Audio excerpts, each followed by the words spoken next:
بے بسی اور بے حسی دونوں عروج پر ہیں۔ ہم یہ نہیں کہہ رہے کہ ہم لوگوں کو اچھی زندگی فراہم کر رہے ہیں، ہم لوگوں کو ذہنی، جسمانی، روحانی سکون دے رہے ہیں تاکہ وہ اچھی زندگی گزار سکیں۔ ہم یہ بھی نہیں کہہ رہے کہ ہم لوگوں کو علاج معالجے کی اچھی سہولت فراہم کر رہے ہیں تاکہ اگر وہ بیمار ہو جائیں تو ٹھیک ہو جائیں۔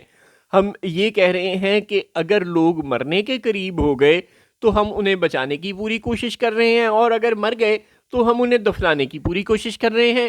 اور یہ جو کام ہم کر رہے ہیں اس پر اب چلو سب شروع ہو جاؤ، کورس میں ہماری تعریف کرو۔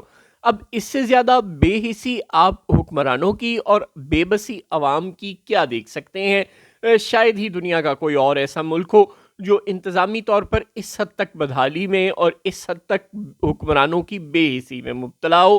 جو چاہیے تھا کہ ہم ایسی انوائرمنٹ کریٹ کرتے، دریاؤں کے اندر کوئی تجاوز، کوئی ہوٹل، کوئی ہاؤسنگ سوسائٹی، کوئی کھیتی باڑی، کوئی گاؤں آباد نہ کرتے، کوئی بستیاں آباد نہ کرتے، کچھ نہ ہوتا، اور دریا اپنی نیچرل گزرگاہ سے گزرتا ہوا ہمیں مار کرنا جاتا۔ وہی دریا اتنا ہی پانی 1973 میں اگر گزرا تو 450 لوگ مرے، اور وہی دریا اتنا ہی پانی جب 2014 میں 2022 میں گزرا تو 1700-1800 لوگ جانیں ہار گئے۔ اور اب وہی دریا اور اتنا ہی پانی گزر رہا ہے تو کیا ہوگا؟ اللہ ہمارے حال پر رحم کرے۔ بہت کچھ تو خیبر پختونخوا اور پنجاب میں ہو چکا ہے، اور اب اس نے سندھ میں جانا ہے، وہاں پر پتہ نہیں یہ کیا کرے گا۔ لیکن ہمارے حکمران ہمیں یہ بتا رہے ہیں آپ بے فکر رہیں، ہمارا ریسکیو اینڈ ریلیف آپریشن جاری ہے۔ یعنی آسان لفظوں میں اگر کوئی ڈوب گیا تو ہم اسے نکالنے کی کوشش کریں گے، اور اگر کوئی مر گیا تو ہم اس کی لاش نکالنے کی کوشش کریں گے۔ بس یہ پاکستان میں حکمرانی کا معیار رہ گیا ہے۔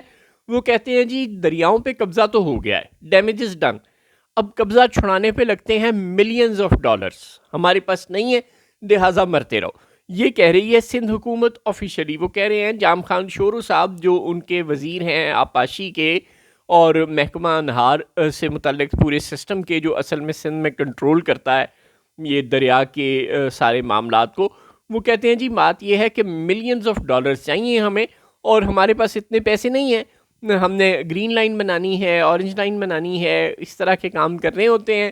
شو کس پروجیکٹس کے لیے بھی تو ہمیں پیسہ چاہیے ہوتا ہے نا، وہ کریں گے تو ہی ہمیں ووٹ ملے گا۔ کراچی، اس کے صنعت کار اور وہ سب لوگ خوش رہیں گے۔ تو اگر اندر سندھ کے کچے کے لوگ مرتے ہیں تو ہم کچھ بھی نہیں کر سکتے، کیونکہ کچے کے لوگوں کا مزاج یہ ہے کہ جب پانی آ جائے گا تو انہیں پتہ ہے کہ اتنا پانی ہوگا تو ہمارا گاؤں ڈوبے گا، لہٰذا جب تک پانی آتا نہیں وہ اپنے علاقے نہیں چھوڑیں گے۔ تو خیر ہے، ان کو بیٹھنے دیں، اور اگر 100-150 لوگ مر گئے تو بھی خیر ہے، کوئی مسئلہ نہیں ہے۔ بس باقی بھاگ کے جلدی سے جب سیلاب گھر میں پہنچ جائے گا تو نکل جائیں گے سر تک پانی آنے سے پہلے پہلے۔ جب گوڈوں تک پانی آئے گا تو اس کے بعد وہ وہاں سے ایویکویشن شروع کریں گے، اس سے پہلے ہم ایویکویشن بھی شروع نہیں کروا سکتے۔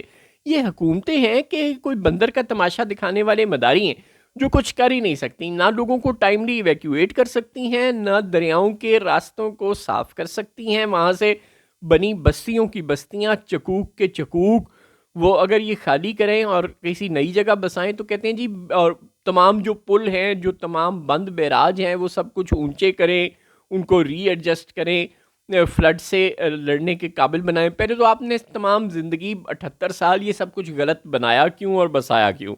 اس کا جواب کوئی نہیں دے گا۔